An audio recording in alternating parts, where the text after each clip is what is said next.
नमस्कार, मैं हूं राजकिशोर। नमस्कार, मैं हर्षवर्धन त्रिपाठी।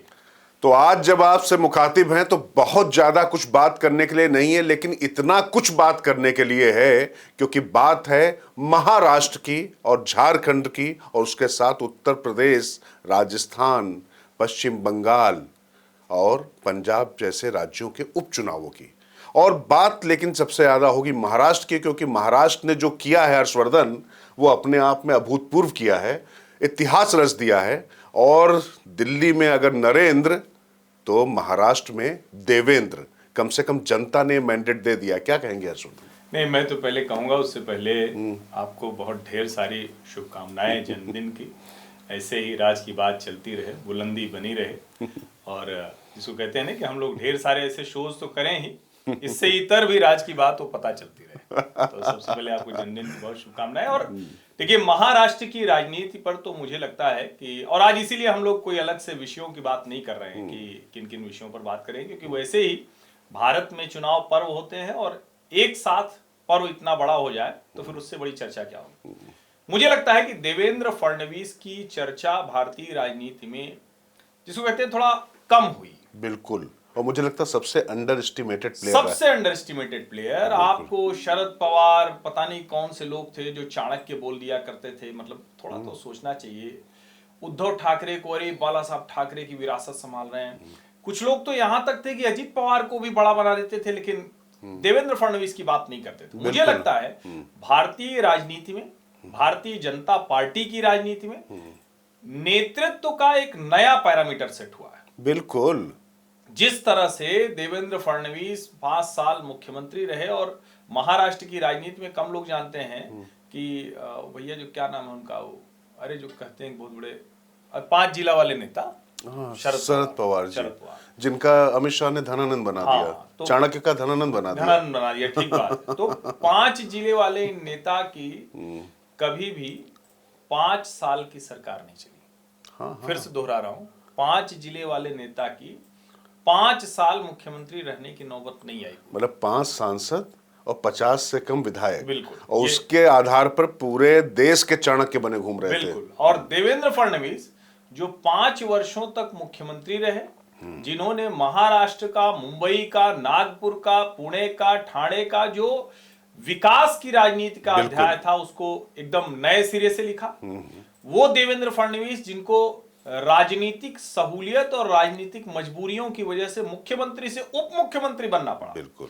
वो देवेंद्र फडणवीस जिनके खिलाफ हर तरह की साजिश की गई, चाहे वो शरद पवार हो, चाहे उद्धव ठाकरे हो, यहां तक कि विद इन बीजेपी भी, भारतीय जनता पार्टी के भीतर भी उनको लत्ती मारने की कोई कम कोशिशें नहीं हुई। उन सब से उबर कर देवेंद्र फडणवीस देवा भाव ने नहीं। मैं एक बात जो कहना चाहता हूं सबसे ज्यादा, और तो और जाने दीजिए, राजनीति में तमाम विषय होते हैं, तमाम मुद्दे ऐसे होते हैं जिस पर लोगों की खींच होती है, चिढ़ होती है, आलोचना होती है।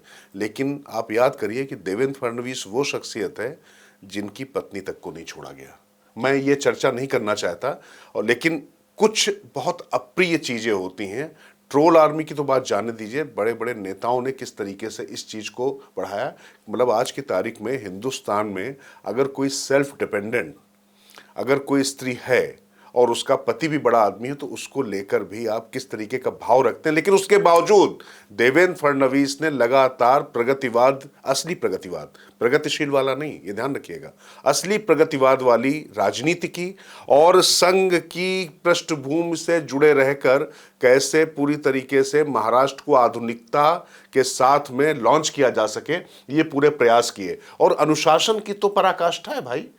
सोचिए कि जो व्यक्ति मुख्यमंत्री रहा हो वो उप मुख्यमंत्री बन जाता है, चूं तक नहीं करता है और बिल्कुल सिर झुका के वैसे ही काम करता है। और आज की तारीख में तमाम दिग्गज, बाला साहब ठाकरे की विरासत के जो उत्तराधिकारी उद्धव ठाकरे, उसी तरीके से शरद पवार, जो बात हर्षवर्धन कर रहे थे, अजीत पवार, सबकी आप चर्चा कर रहे हैं, लेकिन बिना किसी वंश का एक व्यक्ति वहां पर आता है और उसके खिलाफ सबसे ज्यादा निगेटिव कैंपेन क्या चलाते हैं कि मराठा उसके खिलाफ है। लेकिन जब वो जिहाद की बात आती है, वोट जिहाद की बात आती है, तो वो धर्म युद्ध की बात करके बिल्कुल ताल ठोकता है हर तरीके से। शिष्ट है, सौम्य है, विकास का चेहरा है, लेकिन जब जरूरत पड़ती है तो उसको पता है कि तलवार से कब म्यान से निकालनी, वो निकाल कर उस तरीके से भी संघर्ष करता है। और मुझे लगता है कि हर्षवर्धन, अब ये जो चर्चा चल रही है ना कि बिहार का फार्मूला चलेगा, मुझे लगता है कि अगर इस तरीके की कोई बात भी करता है तो मुझे लगता है कि वो मैंडेट के साथ धोखा करेगा, क्योंकि यहां पर जो है इंजन भी वही है, बोगी भी वही है, उसके पीछे जरूर 2-4 बोगी लगी हुई है।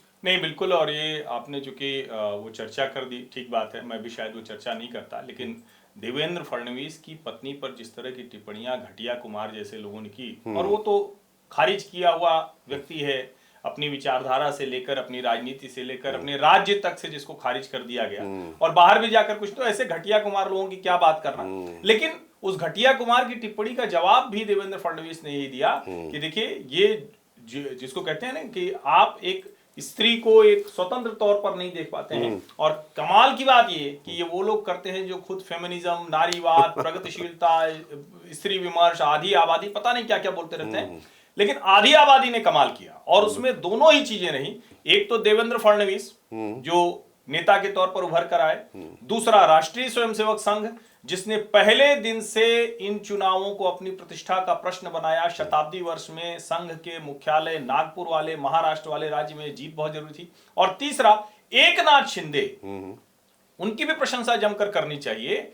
एकनाथ शिंदे और देवेंद्र फडणवीस के बीच में जो सामंजस्य रहा वो कमाल का रहा। और राजकिशोर, मुझे लगता है कि ये इतिहास में दर्ज होगा, एक परिवारवादी पार्टी को चचा भतीजे की लड़ाई, भाई बहन की लड़ाई, पिता पुत्र की लड़ाई, ये सब तो चलता है, लेकिन कोई दूसरा व्यक्ति यानी नेता का उत्तराधिकारी जो हो वो पार्टी खींच कर लेकर चला जाए, ये तो आज तक के इतिहास में हुआ नहीं।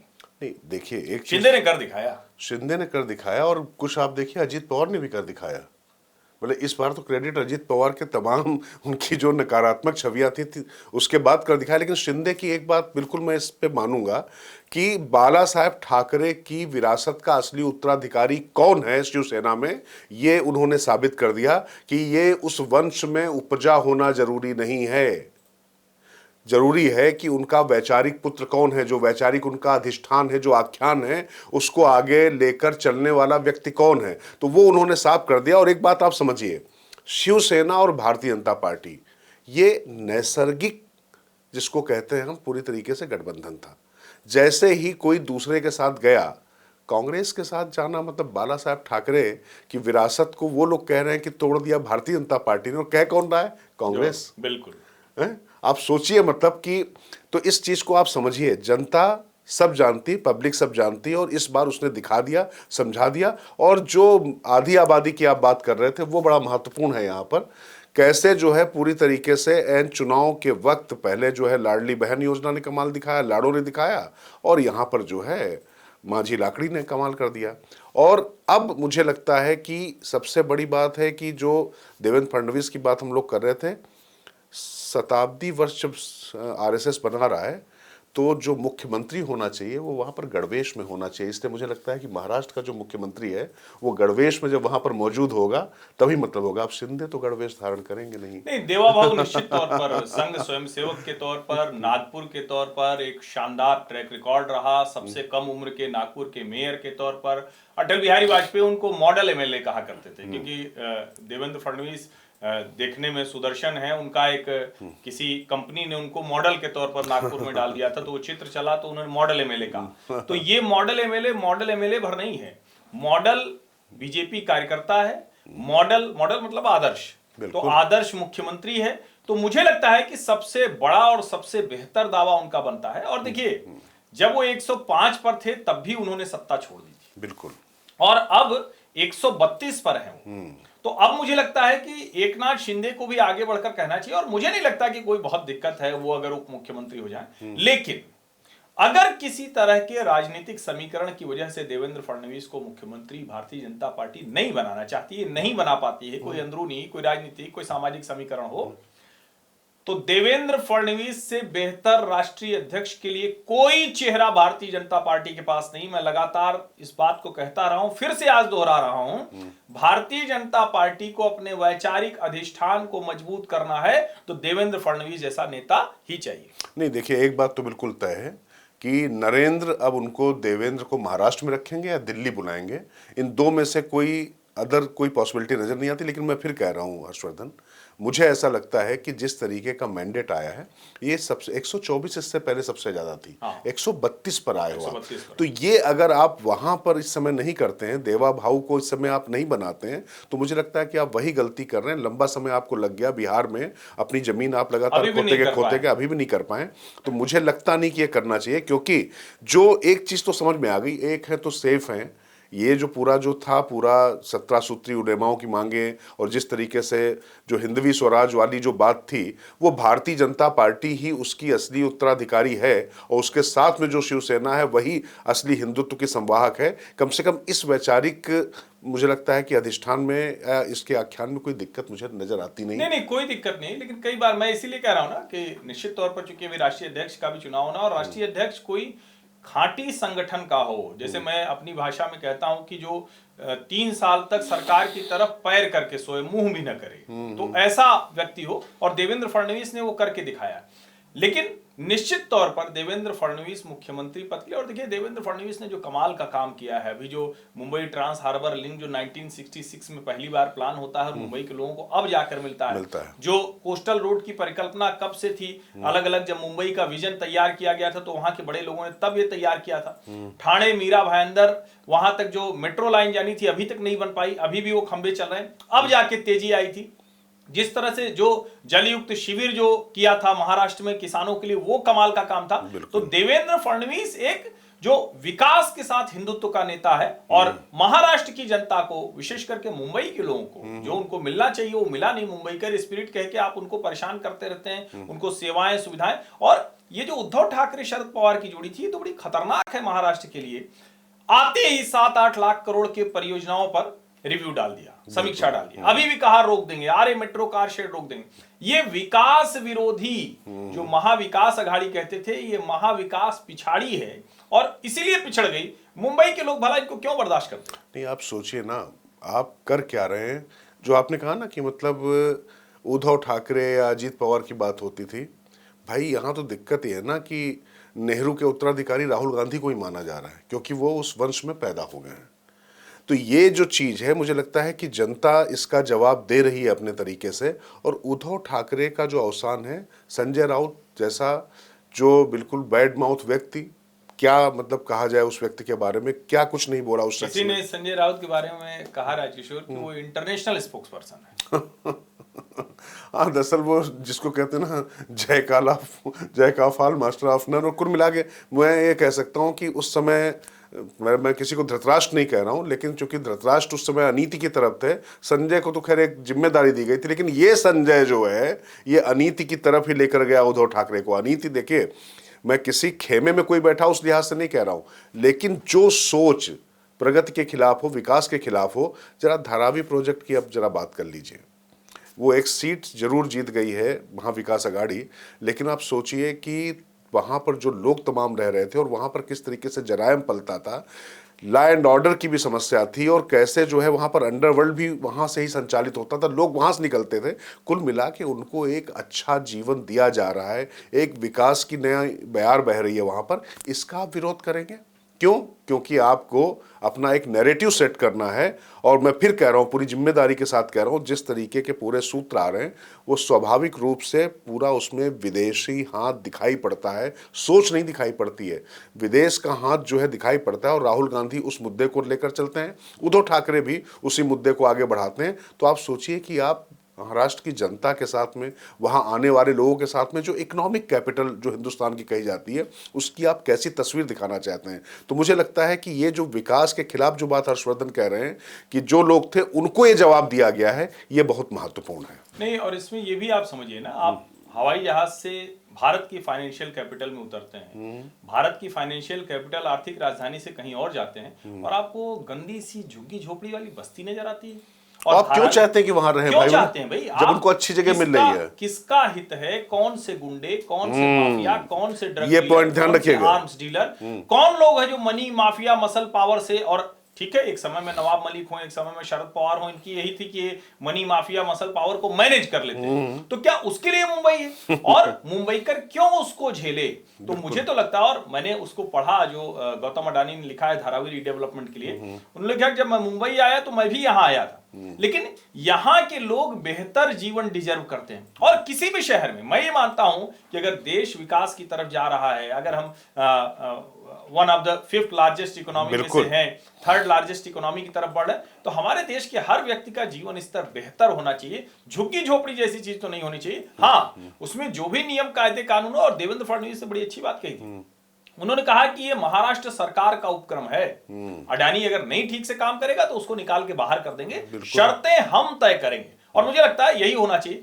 तो वेल्थ क्रिएटर को गाली देना, पैसा सबसे चाहिए, उद्योगपति से चाहिए, चंदा चाहिए, हेलीकॉप्टर में घूमना है, लेकिन गाली देने वाला भी थोड़ा उल्टा पड़ गया। नहीं, और तो और देखिए ना, कुल मिला के जब राहुल गांधी अमेरिका की कोर्ट में हुआ, लेकिन मेरा एक सवाल है कि अगर मैं सपोज करूं, मैं यहाँ से अभी जो है एलन मस्क के खिलाफ एक एफआईआर दर्ज करवा दूं, तो अमेरिका के अखबारों में या अमेरिका के पॉलिटिशियंस उसका कितना लोड लेंगे? नहीं, लोड ही नहीं लेंगे, वो मूर्ख थोड़ी ना। और तो और जाने दीजिए, अमेरिका ने इस खबर का भी बहुत लोड नहीं लिया। मैंने तो देखा तमाम अखबार, तमाम जो डिजिटल चैनल देखे, उनके लिए बस एक महज एक छोटी सी संक्षेप सार जैसे नहीं होता है, वैसी खबर है भाई। और यहाँ पर ये अपनी खोपड़ी पर लेकर ऐसा नाच रहे हैं, भैया मिल गया मिल गया मिल गया। क्या मतलब हिंदुस्तान का अपमान करने में, हिंदुस्तान के उद्योगपतियों को पूरी तरीके से बदनाम करने का जो भी उपक्रम होगा, उसमें आप जो है मतलब यूरिका यूरिका करके आर्किमिडीज की तरह चिल्लाने लगेंगे। और राजकिशोर ये भी है कि केन्या में मान लीजिए अडानी का ठेका रद्द हुआ, तो किसको जाएगा?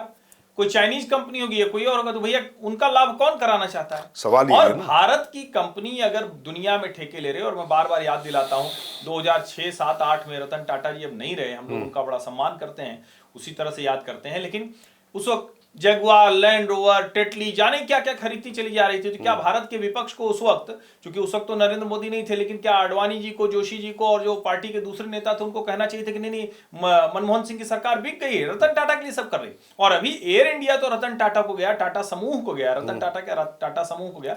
मुझे लगता है उद्योगपति, कोई भी उद्योगपति हो, सरकार की नीतियों से प्रभावित होता है। उद्योगपति कंपनियां बड़ी नहीं होंगी तो देश बड़ा नहीं होगा। जहां तक रही उद्योगपति की गड़बड़ करने की बात, मैं बार बार कहता हूं, जो गड़बड़ करे उसके खिलाफ देश के कानून के नियम कायदे के लिहाज से जो कार्रवाई होनी हो, लेकिन उसके आधार पर राहुल गांधी ऐसी बचकानी बात कर दें कि सीधे अरेस्ट करो गौतम अडानी को। क्यों अरेस्ट कर लो भाई? तो उससे पहले भूपेश बघेल और गहलोत और उसके अलावा स्टालिन, इन सबको क्यों ना गिरफ्तार करो, ये बताओ ना, क्योंकि इनको ही रिश्वत देने की बात की जा रही है ना। ये किसमें पेच है? इन्हीं लोगों को महाराष्ट्र का ऑब्जर्वर बनाया, ये सब तो अडानी के आदमी है। अब आप सोचिए ना कि कुल मिला के, अच्छा मुझे तो वही लगता है ना कई बार हर्षवर्धन, समझ में नहीं आता कई बार कि राहुल गांधी का जो पूरा जो वो लेफ्ट वाला जो इकोसिस्टम है, उसमें कितना घिर चुका है ये शख्स। आप ये देखिए ना, घिर नहीं चुका है। अब जिसको कहते हैं ना कि आप आत्मसात कर लिया, आत्मसात कर लिया। आत्मा और शरीर में भेद नहीं है, अब दोनों एक जैसे हैं। लेकिन महाराष्ट्र से हम आगे बढ़े उससे पहले देखिए, महाराष्ट्र का जो मैप है ना, वो महाराष्ट्र का नक्शा छत्रपति शिवाजी वाले हिंदवी स्वराज्य के बाद, वीर सावरकर के उस जो हिंदू राष्ट्र की कल्पना के बाद शायद पहली बार ऐसा दिखा होगा ये मैप, जिस तरह से ये जो महायुति का जो ये पूरा दिख रहा है। और भले ही उसमें एकनाथ शिंदे भी हैं, अजीत पवार है, लेकिन कुल मिलाकर अजीत पवार भी अभी तो सब भगवान में ही कहे जाएंगे, चाहे जो नहीं। एक आंकड़ा आपको और बता दिया जाए, बड़ा दिलचस्प, मतलब आपको ही पता है, दर्शकों को बता दिया जाए। 36 मुस्लिम बाहुल सीटें हैं, उनका आंकड़ा जानते हैं क्या है? 22 में महायुति जीती है। यह सबसे बड़ा जवाब है कि प्रगति के साथ में, और अगर नवाब मलिक की बेटी सना मलिक अगर महायुति से जीत रही है तो इसका भी एक मैसेज है। आप समझिए होता क्या है, बाला साहेब ठाकरे को 30 से 35% मुस्लिम वोटर जो होते थे वोट देते थे शिवसेना को, जिस समय वो वहां पर होते थे। क्यों जानते हैं? क्योंकि उनको मालूम था कि ये जो हिंदुत्व है ये उनको विकास के पथ पर डाला, उनको अच्छा जीवन दे रहा है, उनकी सुरक्षा की गारंटी था। तो संघ का शताब्दी वर्ष भव्य होगा, बिल्कुल भव्य तो वैसे ही होगा। संघ कोई बहुत ढोल नगाड़ा तो बजाता नहीं है, लेकिन ठीक है, एक ये आवश्यक था कि संघ के शताब्दी वर्ष में महाराष्ट्र में, जहां नागपुर से जहां से वो शुरू हुआ, तो वहां तो भगवा विचार की नहीं, मैं सरकार इसीलिए होनी कह रहा हूँ, चाहिए। मुझे इसीलिए लग रहा है कि जो कम से कम संघ के शताब्दी वर्ष में जो उस प्रदेश का मुख्यमंत्री हो वो स्वयं सेवक ही होना चाहिए। वो जब गणवेश में वहां पर खड़ा होगा तो वो आभा ही अलग होगी। हालांकि प्रधानमंत्री भी खड़े होंगे वहां पर, और गृह मंत्री, रक्षा मंत्री सब खड़े होंगे, सब जानते हैं कि अब सब स्वयं सेवक है। लेकिन उस प्रदेश का जो मुखिया वो जब खड़ा होगा तो ये ज्यादा महत्वपूर्ण है। लेकिन एक बात चलते चलते करना जरूरी है, उद्धव का क्या होगा? क्या है वो, ऊधो मन भय 10-20, 20, वो तो मतलब लेकिन जो अब तो 20 पे ही शायद जाके टिके हैं। 10 हैं शरद पवार और 20 हैं उद्धव ठाकरे। मुझे लगता है कि भारतीय राजनीति का एक ऐसा उदाहरण उद्धव ठाकरे साबित हो रहे हैं। अनमने से आए थे, नेता कभी थे नहीं, जबरदस्ती धक्का देके उनको बिठाया गया। मुख्यमंत्री के तौर पर वो फेसबुक पोस्ट से, फेसबुक लाइव से सरकार चलाते रहे, उनके नीचे से सरकार निकल गई। इतना अकर्मण्य मुख्यमंत्री महाराष्ट्र की राजनीति में तो नहीं दिखा। मुझे लगता है ये एक तरह से उनकी जो गति होनी चाहिए थी उस तरफ पहुंच गए। बिल्कुल। एक चीज़ आप समझ लीजिए कि आप किसी भी विरासत से आते हो, कितने भी मतलब आप बड़े परिवार से आते हो, लेकिन कुल मिला के जनता के बीच में जाके आपको कुछ जवाब देने पड़ते हैं। और लोकसभा चुनाव के नतीजों से जो लोग ये नतीजे देखने की कोशिश कर रहे थे, थोड़ा मुझे लगता है कि उनको अपने चश्मे का नंबर बदलना चाहिए, क्योंकि यहाँ पल पल चीज़ें बदलती हैं, समीकरण बदलते हैं। और उसके कारण क्या थे? क्योंकि उस समय संघ का साइलेंट होना आपके पक्ष में चला गया, लेकिन इसका मतलब ये नहीं है कि वाकई महायुति कमजोर हो गई थी। अब थोड़ा सा झारखंड पे भी लेकिन चर्चा वोट कर लें। जिहादिस्ट और एनार्किस्ट को महाराष्ट्र में तो हरा दिया। ये घुसपैठिया क्यों नहीं हारे झारखंड में? हाँ, बात वही नहीं। देखिए, मुझे लगता है कि यहाँ पर हर्षवर्धन सबसे इंपॉर्टेंट चीज जानते हैं क्या है? भारतीय जनता पार्टी ने एक बहुत बड़ी गलती की वहां पर। हेमंत सोरेन बनाम हेमंतो विश्व शर्मा कर दिया, मतलब झारखंडी बनाम गैर झारखंडी कर दिया। बिल्कुल। वहां पर आपके जो नेता थे, ट्राइबल नेता, अर्जुन मुंडा से लेकर आपने वैसे तो मरांडी को बना के रखा था, बाबूलाल मरांडी को चेहरा बनाया था, वो उस सीट से चुनाव नहीं लड़ना चाहते थे। आपको पता है बिल्कुल कि जो मतलब जो जनजातीय सीट जो है, आदिवासी सीट है, उससे चुनाव ही नहीं लड़ रहे थे वो। तो आप सोचिए कि ये आपके आदिवासी नेता थे। और फिर मैं कह रहा हूं कि प्रधानमंत्री नरेंद्र मोदी का चेहरा चमत्कारिक है, उनके नाम पर बहुत कुछ भारतीय जनता पार्टी ने किया है, कर रही है। लेकिन अब जनता ये कहती है कि भैया कुल मिलाकर उन्होंने अपना काम कर दिया, लेकिन नीचे जो प्रदेश में रहना है वो कौन है, बिल्कुल। वो लीडरशिप कौन है? तो ये जो लीडरशिप प्रदेशों में लगातार, अब ये मोहन यादव बना देना और भजनलाल बना देना, दोनों के प्रति कोई अनादर का भाव नहीं है, लेकिन निश्चित तौर पर वो नेता नहीं थे राज्य के, और वहां पर एक अलग तरीके से राजनीति चली आ रही थी। लेकिन जहां पर लड़ाई तगड़ी है, वहां पर नेता तगड़ा है, वहां पर आपको अपना नेतृत्व तैयार करना पड़ेगा। जो कमी आपको दिल्ली में महसूस होती है, जो कमी आपको पंजाब में महसूस होती है, वही झारखंड में हो रही। झारखंड में एक समय आपके पास नेतृत्व था, लेकिन आपका नेतृत्व धीरे धीरे वहां पर खत्म होता चला गया, नया नेतृत्व आप खड़ा नहीं कर पाए। और वहां पर सबसे बड़ा फैक्टर हुआ क्या? जिस आजसू के सुदेश महतो को आप लेकर आए, वहां पर जो टाइगर था जयराम महतो ने पूरे समीकरण बदल दिए। और कुर्मी वोटर जो लगातार पहले यूपी में, फिर अब झारखंड में, वो भारतीय जनता पार्टी के लिए बहुत घातक साबित हुआ है। तो लोग आदिवासी वोटरों की बात कर रहे हैं, लेकिन आप समझ लीजिए ये खेल ज्यादा जो हुआ है वो कुर्मी वोटरों का हुआ है। अब ये आप सोचिए कि आपकी राजनीति क्या है कि नीतीश कुमार को आप कुर्मी नेता होने के नाते भी उनको काफी प्रोजेक्ट करते हैं, सब करते हैं, लेकिन ये वर्ग जो भारतीय जनता पार्टी के साथ आया था वो किस तरफ कैसे जा रहा है, ये मुझे लगता है भारतीय जनता पार्टी की आत्महत्या जरूरत है। 3-4 बातें हैं। तो एक ठीक बात है कि एक आदिवासी नेता बढ़िया चाहिए, क्योंकि आदिवासी नेता भी आदिवासी सीट से नहीं लड़ना चाहते थे। चंपाई सोरेन, सीता सोरेन, इन सब का आना कोई बहुत काम नहीं कर पाया। उनका बेटा भी हार गया, शायद सिर्फ चंपाई जीते। तो ये भी एक बात रही, सीता सोरेन भी हार गई। दूसरा क्या है कि आदिवासी जितना भोले होते हैं, भावुक होते हैं, वो शिबू सोरेन के साथ जुड़े हुए हैं। वहां एक आदिवासी पार्टी है, आदिवासी नेता है, आदिवासी एक तरह से परंपरा से। महाराष्ट्र, मध्य प्रदेश, गुजरात, उड़ीसा, छत्तीसगढ़, यहां कोई ऐसी पार्टी, ऐसा नेता नहीं था। तो भाजपा ने उन्हीं के बल पर सत्ता हासिल कर ली, उन्हीं के बल पर क्लीन स्वीप कर दिया। अब एक जयराम महतो फैक्टर है, लेकिन एक बात की चर्चा और होनी चाहिए, ठीक है, हेमंत और हिमंता, ये तो भाजपा को हर जगह सोचना होगा कि किसी वहां के नेता के खिलाफ आप बाहर के नेता को लगाएं, और वैसे भी प्रभारी सह प्रभारी की इतनी भूमिका क्या होनी चाहिए क्या, इस पे भी भाजपा जरा सोचे। हेमंत विश्व शर्मा अपने यहाँ बड़े शानदार नेता हैं, उपचुनाव में सभी सीटें जिता ली, नॉर्थ ईस्ट में उन्होंने चमत्कार किया, कमाल किया, इसमें कोई लेकिन ऐसे दूसरे राज्य में ये भूमिका ये सोचना चाहिए कि देना चाहिए नहीं देना चाहिए। लेकिन एक बात जरूर मैं कहूंगा, देखिए भाजपा ने कमाल तो वहां भी किया है, झारखंड मुक्ति मोर्चा से लगभग 10% अधिक मत उनको मिले, तो ऐसा नहीं है, तो कुछ चीजें हैं जो वहां गड़बड़ है, जो चीजें उसको ठीक करनी है, और मुझे लगता है कि भारतीय जनता पार्टी फीडबैक से, करेक्शन से वो सबसे तेजी से अपने आप को सुधार करती है, तो हम उम्मीद करते हैं कि आगे करेंगे। लेकिन अब महाराष्ट्र झारखंड के बाद नहीं, इसमें बस झारखंड में एक पॉइंट और मुझे लगता है कि जो हेमंत सोरेन की गिरफ्तारी थी, वो बैकफायर कर गई, और साथ में ये जो कल्पनातीत रिजल्ट आया ना, तो इस कल्पनातीत रिजल्ट के पीछे कल्पना नीत हो गया, कल्पना नेता के रूप में उभर कर आ गई, और आदिवासियों को लगा अच्छा हमारे भैया तो चले गए थे जेल में, लेकिन एक उनकी जो स्त्री है वो एक संभाल लिया, तो अच्छा मैया योजना को आप दरकिनार नहीं कर सकते। नहीं, ये तो देखिए, ये मैया ने कमाल किया है। माझी लाडकी बहन और मैया सम्मान योजना, ये दोनों है। हालांकि अब आपने कह दिया तो थोड़ा सा मैं अपनी पीड़ा भी बता दूं, फ्रीबीज पॉलिटिक्स का ही तो रूप है, देखिए, ठीक नहीं है। पर अब जानते हैं हर्षवर्धन, मैं इस पे इसलिए चर्चा, मैं पहले आपके साथ कई बार चर्चा कर चुका हूं, लेकिन अब ये बेमानी इसलिए लगता है, जानते हैं क्यों लगता है? लोगों को ये दिखाई पड़ने लगा है कि भाई एक विधायक, एक नेता, एक मंत्री आज से 10 साल पहले वो स्कूटर पे बिना स्टेपनी के पीछे घूमकर चलता हुआ चला आता था, उसके बाद जब वो डिफेंडर या लैंड रोवर से उतरता है 5-7 साल बाद, तो लोगों को लगता है कि भैया हमको तो जो मिल रहा है वो हम ले लें। अच्छा भैया, देश का भला सोचना सिर्फ उस वोटर का काम न थोड़ी है, जिसको वो वोट दे रहा है वो भी तो कुछ ऐसे आदर्श प्रस्तुत करें, वो भी तो कुछ ऐसी चीजें करें। मतलब ये मैं कह रहा हूं, लाइन में थोड़ा सा और जिसको कहें कि बोल्ड में कर देता हूं।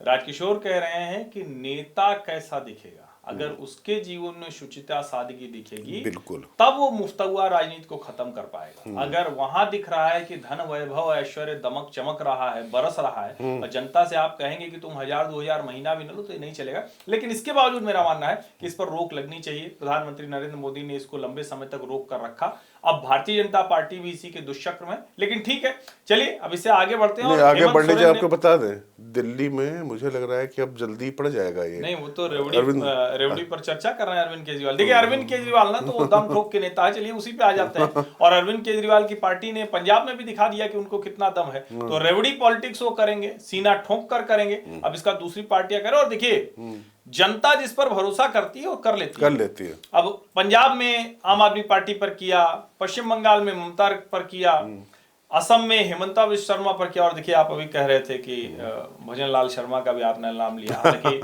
उपचुनाव मध्य प्रदेश में तो हार गई भाजपा, लेकिन वहां बहुत शानदार किया है भजन लाल शर्मा। अंडर एस्टिमेटेड रहे, शानदार तरीके से जीत हासिल की है। और कई बार हमें ये भी लगता है ना, ऐसे ही शिवराज सिंह चौहान हुआ करते थे, जैसे आज भजन लाल दिखते हैं, ऐसे शिवराज सिंह चौहान हुआ करते थे जब उनको सत्ता मिली थी। बड़े एकदम भोले भाले, विनम्र से, राजनीति नहीं आती, बस संगठन जानते। तो हम नहीं जानते, मैं ये नहीं जानता हूं कि भजन लाल शर्मा जी का आगे क्या राजनीतिक भविष्य होगा, लेकिन बड़ी शानदार सफलता राजस्थान में जीती है। लेकिन भैया सब उपचुनाव एक तरफ, यूपी हमारा यूपी एक तरफ, हमारा यूपी एक तरफ। कुंदरखी में क्या हो गया?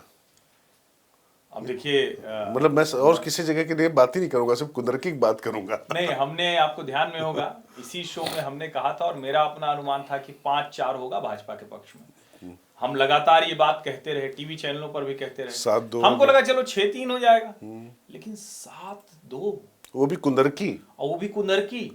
ये तो अयोध्या हो गया उनका। नहीं, अयोध्या नहीं हुआ, अयोध्या में तो कुछ ऐसा हुआ नहीं, वो तो ठीक है। यहाँ तो 1.25 लाख की जीत, और वो जो मुसलमान प्रत्याशी है समाजवादी पार्टी का, उसने कहा क्या था याद है आपको? उसने कहा था कि उसने कहा था कुत्ते के गले में सपा का पट्टा बांध कर खड़ा कर दोगे वो जीत जाएगा। तो मुसलमानों ने उसी को वो प्रत्याशी को कुत्ता बना दिया। हाँ, मतलब पट्टा हटा दिया, मतलब हटा ही दिया ना, मतलब नहीं, पट्टे सहित बांध दिया कुत्ते को। हाँ, यूं मान लीजिए कि उसको बांध दिया। अब 2 चीजें, एक तो ये कि हालांकि इससे कोई चुनाव पलटता है मैं नहीं मानता हूं, लेकिन कुंदरकी की ही बेटी है इल्मा अफरोज, शानदार आईपीएस ऑफिसर है। मैं निजी तौर पर नहीं जानता हूं, लेकिन जो ट्रैक रिकॉर्ड दिखता है, हिमाचल में जो समाचार मुझे दिखे कि एक कांग्रेस विधायक की पत्नी की गाड़ी का चालान करने पर उसको छुट्टी पर भेज दिया गया। इल्मा अफरोज पूरे चुनाव के दौरान कुंदरकी रही, कुंदरकी में लोग उसका सम्मान करते हैं, एक हो जाइए। दूसरी वजह, रामवीर सिंह जी हैं, ठाकुर हैं,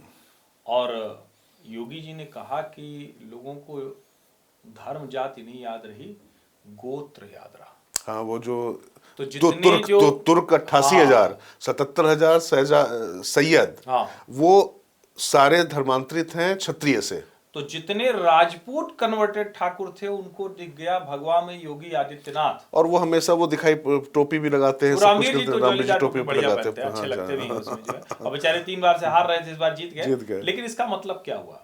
इसका मतलब ये हुआ कि जो कई बार हम लोग, और मैं इससे कतई नहीं मानता हूं कि मुसलमान पूरे देश में भाजपा को एक सीट से ऐसा मत लगाइए, वो एकदम अलग है, बाकी वही चला है, बटेंगे तो कटेंगे, एक रहेंगे तो सेफ रहेंगे। लेकिन ये बताता है कि जो संघ कहता है ना बार बार, घर वापसी तो होनी चाहिए। ये कुंदरकी का चुनाव उस तरह से भी देखा जाना चाहिए। हालांकि मैं तो बस एक ही बात कहूंगा, बाबा कमांड में है। हाँ, नहीं, बाबा ने कमाल किया। आप ये देख लीजिए कि सीसामऊ सीट को छोड़ दीजिए, और सीसामऊ भी लोग कह रहे हैं कि अगर वो कौन हो, पचौरी जी की बिटिया को अगर टिकट मिल गया होता। नहीं, ये तो सुरेश अवस्थी जिसको टिकट दिया। अब दिक्कत है कि उसको पता नहीं एक कंसिस्टेंटली नहीं, हारने के लिए कंसिस्टेंटली दे रहे हैं, तीसरी बार हारा। सुरेश अवस्थी के साथ दिक्कत यह है वहां पर कि उसको कोई भारतीय जनता पार्टी में भी नेता मानने को तैयार नहीं है, क्योंकि मेरा शहर है, इसीलिए मैं कह रहा हूं मेरा शहर। अच्छा, पहले आपने दे दिया एक रमेश अवस्थी, वो कोई पत्रकार था, उसको आप लेके चले आए वहां पर। अब उसके बाद दूसरा बना दिया आपके लोगों ने, लेकिन 10,000 से जो लाख 1.5 लाख से जो बनना चाहिए था, वो कितना कम अंतर से बना, वो देखिए। तो एक अवस्थी को तो बना दिया, टिकट किसी को दिया, लेकिन जब दूसरे अवस्थी को दिया तो निपटा दिया। तो जनता तो ऐसे ही सोचती है। लेकिन मुझे लगता है कि योगी आदित्यनाथ फुल कमांड पे। कल देखिए भाजपा के उत्तर प्रदेश कार्यालय से तस्वीर बड़ी अच्छी है। केशव जी मिठाई खिला रहे हैं योगी जी को, योगी जी केशव जी को, ब्रजेश पाठक बैठे हुए हैं, भूपेंद्र चौधरी बैठे हुए हैं, भूपेंद्र चौधरी हाथ पकड़ के कह रहे हैं आ गया हो। सब देखिए, बढ़िया चित्र है ये। मतलब देखिए आप लोग किस तरह के चित्र कल भाजपा कार्यालय से आए हैं, ये सारे बड़े कमाल के हैं।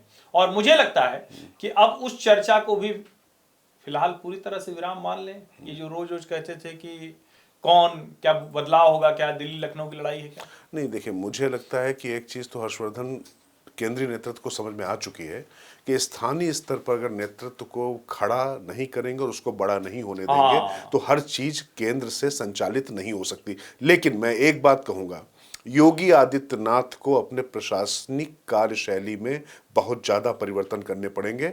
जो उन्होंने कहा है ना, बटेंगे तो कटेंगे, एक रहेंगे तो नेक रहेंगे, उनको भी संगठन, सरकार और समाज में ये करना पड़ेगा। मुझे लगता है कि इस स्थिति में योगी आदित्यनाथ का यूएसपी ये है, उनका प्रखर हिंदुत्व, उनकी ईमानदारी, उनका जो पूरी तरीके से हर समय 24 घंटे वर्कहोलिक रहना। लेकिन कई बार वो बहुत कुछ चश्मे लगा रखे उन्होंने, उन चश्मों को हटा के उनको अपनी खुली आंखों से देखना पड़ेगा। उनकी दृष्टि अच्छी होगी, मुझे ऐसा लगता है। अभी उनको चश्मा पहनना भी नहीं पड़ता है। तो मुझे लगता है कि थोड़ा सा अपने आप को विराट करना पड़ेगा। जो उनके आसपास जो चारणों और भाटों की जो फौज खड़ी हो गई है, उन चारणों भाटों ने तमाम राज सत्ताओं का अंत कर दिया। तो मुझे लगता है कि उनसे थोड़ा सा बचना पड़ेगा। आज तो ये वाला छोड़ दें, आज तो योगी जी की बम का समय नहीं, बिल्कुल बटेंगे तो कटेंगे, नैरेटिव है बिल्कुल। आज तो जिस तरह मैं चाहता हूं कि और बढ़े, इसलिए कह रहे हैं। नहीं, ठीक है। और जिस क्योंकि ईमानदार नेता है, ईमानदार योगी आदित्यनाथ की तो छवि कमाल की है। और जो मैं तो ये भी कहूंगा कि फर्स्ट टाइम मुझे ऐसा लग रहा है कि अब तो प्रशासन पूरे नियंत्रण में है योगी जी के। हाँ, वो तो अब तो पूरी तरह से, क्योंकि ये जो परिणाम है ये सामान्य परिणाम नहीं है। अब एक बात और, असम में हिमंता, बंगाल में ममता, झारखंड में हेमंत, महाराष्ट्र में देवेंद्र, उत्तर प्रदेश में तो योगी जी है ही हैं, बाबा रे बाबा, राजस्थान में भजनलाल। एक तरह से कहें तो जनता स्थिरता की तरफ भी थोड़ा जाती है। उसका ये नहीं है कि अच्छा चलो सरकार पलट ही देंगे। तो ये जो कम्युनिस्ट माइंडसेट था देश से, वो भी खत्म हुआ कि जो सत्ता में है वो सब खराब ही है। नहीं, दरअसल लोगों को ये समझ में आ गया भैया कि कुछ नारे बजा दिए, कुछ ढपली बजा दी आपने, और कुल मिला के सिंहासन खाली करो कि जनता आती है। लेकिन यहाँ कोई सिंहासन, जनता को पता है कि सिंहासन पर कौन बैठेगा हम तय करते हैं, और हम उसकी अपनी बाध्यताएं, तो समय समय पर वो अपनी ताकत दिखा देती। लेकिन मैं एक सबसे महत्वपूर्ण बात जो कहना चाह रहा हूँ, मुझे लग रहा है कि हर जगह जनता ने दंभ और अहंकार को जवाब दिया। बिल्कुल बिल्कुल ठीक बात है। महाराष्ट्र में महाविकास अघाड़ी के नेताओं का दंभ, अहंकार और भाषा, दूसरी तरफ महायुति के नेताओं की विनम्रता। इसी तरीके से अगर आप देखेंगे झारखंड में जो शिबू सोरेन के पुत्र हैं हेमंत सोरेन, और उन्होंने पूरी तरीके से बहुत अपने आप को डाउन प्ले किया, ज्यादा से ज्यादा अपने आप को समर्पित दिखाया। वहीं पर हिमंतो बिश्व शर्मा, चूंकि वो चेहरा थे, उनका नाम इसलिए मैं ले रहा हूं, बहुत लाउडर थे, तो उसका एक जवाब दिया गया। उसी तरीके से अगर आप देखेंगे तो उत्तर प्रदेश में भी योगी आदित्यनाथ ने अपने नारे भले दिए हो, लेकिन योगी आदित्यनाथ खुद को उन्होंने उस तरीके से सिर्फ विकास और राजेश्वर, ये अच्छा आपने याद दिलाया। सबसे पहले योगी जी गए थे मिल्कीपुर, हाँ, और उन्होंने हेड ऑन लिया। एक मुख्यमंत्री की कुर्सी पर बैठा व्यक्ति 8, 9, 10 विधानसभा के उपचुनाव के लिए अपनी प्रतिष्ठा दांव पे नहीं लगाया, लेकिन लगाता उन्होंने लगाया। और सब लोग कह रहे थे कि हार जाएंगे तो योगी जी की राजनीति ये खत्म हो जाएगी। साबित किया उस आदमी ने, बिल्कुल साबित किया, रिस्क लिया। तो मैं ये कह रहा हूं कि जगह जगह जहां पर थोड़ा सा नेता विनम्र रहे, उन्होंने, अभी आप भजन लाल की भी चर्चा कर रहे थे, तो भजन लाल ने भी चुपचाप जो है अंडर प्ले होकर अपना जो है अपना काम किया। और बाकी बस एक बात मैं कहूंगा, शिवराज चौहान और भजन लाल में थोड़ी तुलना नहीं हो सकती। शिवराज जी एबीवीपी से लेकर भाजयुमो तक के राष्ट्रीय अध्यक्ष तक रहे थे, जनरल सेक्रेटरी थे, और पार्लियामेंट्री बोर्ड में सेक्रेटरी तक हुआ करते थे। नहीं, ठीक बात तो है। एक्सपोजर का जहां तक मामला है, हाँ नहीं, निश्चित तौर पर भजनलाल शर्मा, देखिए पार्टी में कोई कार्यकर्ता कहां से कैसे क्या कर जाता है वो अलग बात है, और तमाम लोगों ने साबित भी किया। मैं नहीं कहता हूं कि किसी को नहीं होना चाहिए, लेकिन मैं कह रहा हूं कि ये जो तुलना है ना, कि पर्ची से मुख्यमंत्री बनाने वाली जो परंपरा है वो नहीं होनी चाहिए। दरअसल महाराष्ट्र में मैं बिल्कुल नहीं देखना चाहता, मैं बिल्कुल बता दूं। नहीं, वहां तो कोई भी नहीं देखना चाहता। महाराष्ट्र की जनता तो बिल्कुल देखनी है। और देखिए, जनता की भावना का पार्टी को सम्मान करना चाहिए। और चलिए, अब जब यहां तक पहुंच गए हैं तो अब थोड़ा सा कुछ तो बात कर लीजिए। आप तो एकदम छोड़े जा रहे हैं। नहीं, कैसे छोड़ दें? अब तो मैं देख रहा हूं कि वायनाड से जो है जीत के आ गई हैं प्रियंका गांधी, प्रचंड बहुमत से जीत कर आई हैं। कितने लोग प्रियंका जी के चक्कर में 10 साल से कांग्रेस में हाशिए पे चले गए थे, वो एकदम बढ़िया सूट वूट सिला के तैयार हो गए हैं। हाँ नहीं, देखो, निश्चित तौर पर उनको लग रहा है कि कम से कम जो है प्रियंका जी वहाँ पर पहुँच गई हैं, तो अब उसके बाद ठीक है, सीटों में अंतर जरूर होगा। मतलब राहुल गांधी फ्रंट बेंच पे बैठेंगे, वो काफ़ी पीछे बैठेंगी, लेकिन उसके बीच में सबसे बड़ी प्रॉब्लम जानते हैं क्या आ रही है? सूट तो उनके पतिदेव ही सिलवाए बैठे हुए हैं, फिर उनके भाव वहां पर प्रकट हो गए, भैया हम का है। ठीक है, वो ये अपराध है क्या कि गांधी परिवार का दामाद हो गया, उधारी गांधी लेके सब पूरा परिवार सत्ता में है, बेचारा गांधी परिवार का दामाद है, फिर भी उसको मैं तो मानता हूँ भाई रॉबर्ट को कुछ दे देना चाहिए। रॉबर्ट ठीक आदमी है भाई, ठीक है, आरोप भले लगते रहे, कुछ साबित तो हुआ नहीं है, तो कुछ साबित हो जाता। वरना क्या भाई, पैसा कमा रहा है, गांधी परिवार का दामाद होकर पैसा न कमाए तो क्या हमारी आपकी तरह बैठ के राज की बात हर्ष के साथ करे? नहीं तो देखिए, कुछ करेगा ना, गांधी परिवार का दामाद है, पैसा कमाएगा, बड़ा आदमी रहेगा, ठीक है, थोड़ा दे देना चाहिए। खैर, ये एक लाइटर नोट पे। लेकिन सीरियस नोट पे अगर कहें तो प्रियंका के आने के बाद कांग्रेस में एक बड़ा वर्ग है जो क्षण प्रतिक्षण तुलना करेगा राहुल और प्रियंका की। और ठीक है, आप कह सकते हैं कि भाई प्रियंका ने कौन सा अब तक कमाल कर दिया, लेकिन अभी तक वो संसदीय राजनीति में नहीं थी। अब वो संसदीय राजनीति में होंगी। दोनों की अपनी जो पीआर की टीम है वो काम करेगी। भले कांग्रेस के दोनों नेता हैं, भाई बहन है, बहुत प्रेम है दोनों में, लेकिन प्रेम उन दोनों में है। तो प्रेम तो सुप्रिया सुले और अजीत पवार में भी कम नहीं था भैया। शरद पवार गजब दे दिया और राज ठाकरे और उद्धव ठाकरे में भी कम नहीं था भैया। शिवपाल और अखिलेश यादव में भी कम नहीं था। क्या बात कर रहे हैं आप? तो कुल मिला के ये जो प्रेम है ना, ये बड़ा व्यक्तिगत होता है और पारिस्थितिक जन्य प्रेम होता है राजनीति में। आप देख लीजिए, भाई बहन वाला मामला, चाचा भतीजे वाला मामला, समझिए। इसीलिए, और एक बात और समझिए, महाराष्ट्र ने परिवारवादी राजनीति का भी अंत किया है।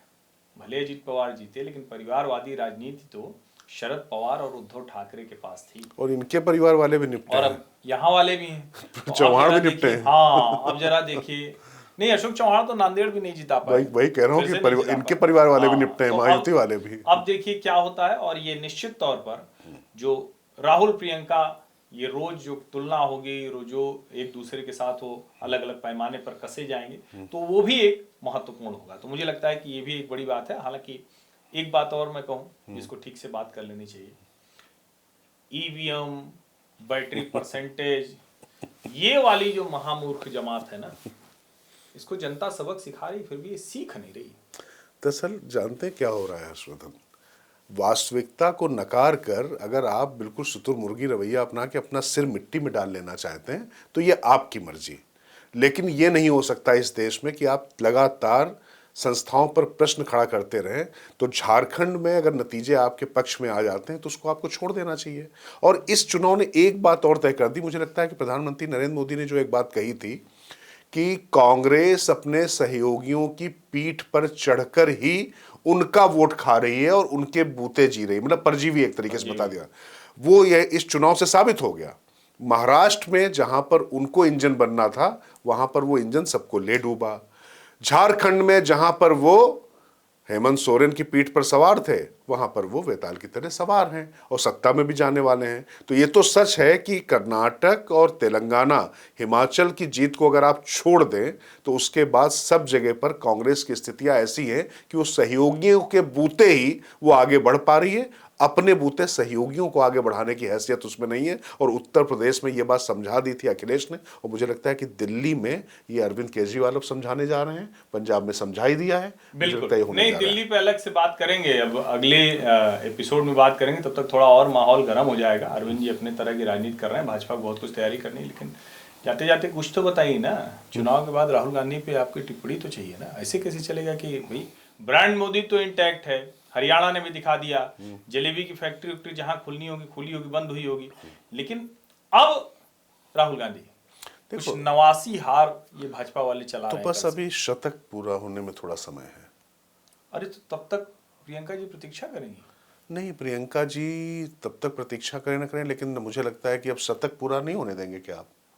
मतलब आप नहीं चाहते कि शतक पूरा हो? अच्छा ये बताइए, जब 20 साल की संसदीय राजनीति में जो व्यक्ति अपनी पार्टी को पूरी शतक तक नहीं पहुंचा पाया, 99 रह गया, फिर 98 99 ही तो रह किसी गया, एक जगह तो पहुंचा पाएगा, अब चलिए, पहुंचाने दीजिए ना। शुभकामनाएं। अब भाई बहन दोनों मिलके काम करेंगे। ठीक है। वैसे मैं आपको बता दूं, मैंने दोनों लोग के साथ काम किया और मैं फिर कह रहा हूं, व्यक्तिगत तौर पे राहुल गांधी से जब भी मेरी मुलाकात हुई, अच्छी मुलाकात हुई, अच्छी बात हुई। प्रियंका गांधी भी कम से कम व्यक्तिगत मुलाकातों में पत्रकारों से तो शिष्ट रही हैं। मैं कुछ भी पर्सनल नहीं है, मैं चूंकि कानपुर, रायबरेली, उन्नाव उस क्षेत्र से भी आता हूं तो मैं कई बार कवरेज करने भी गया हूं। लोगों को अगर ये लगता हो कि कुछ व्यक्तिगत है, नहीं। दरअसल राजनीति में जब हम चर्चा करने बैठते हैं, नरेंद्र मोदी से घर नहीं चल रहा है हमारा, ना कोई कुछ यहाँ पर करे आ रहा है। जब हम यहाँ पर बात करते हैं, विचार विनिमय करते हैं, तो इस बात को आप समझिए, ये चीज जरूर दिमाग में रहती कि एक व्यक्ति ने अपनी पार्टी को कहां से कहां तक पहुंचाया और एक व्यक्ति ने कहां से कहां तक पार्टी को ला दिया। ये राहुल गांधी 2012 के बाद से इन्होंने कांग्रेस को बर्बाद करने में बहुत मेहनत की है। तब पार्टी को अगर इन्होंने खड़ा करने में मेहनत की होती तो निश्चित तौर पर भारतीय जनता पार्टी की स्थिति नहीं होती। राहुल गांधी, माफ कीजिएगा, राहुल गांधी को मैं इस बात का अपराधी मानता हूं कि उन्होंने देश में मजबूत विपक्ष की जो एक नींव पड़नी चाहिए थी और जो होना चाहिए था वो नहीं होने दिया। इसके लिए जिम्मेदार सिर्फ राहुल गांधी। पहले कांग्रेस के भीतर उन्होंने अपना वर्चस्व स्थापित करने के लिए old guard versus new guard की लड़ाई खड़ा की। आपने चूंकि कहा तो मैं बिल्कुल आपको बता रहा हूं, मैंने बहुत करीब से उस पार्टी को कवर किया है। उसके बाद किस तरीके से बाहर से वो आयातित, मतलब इसलिए कह रहा हूं कि कांग्रेस की जो मूल विचारधारा, जो मूल उसका आख्यान था, उससे हटकर वो पूरा जो वामपंथी जो बेलें थी उससे पूरी तरीके से आच्छादित हो गए।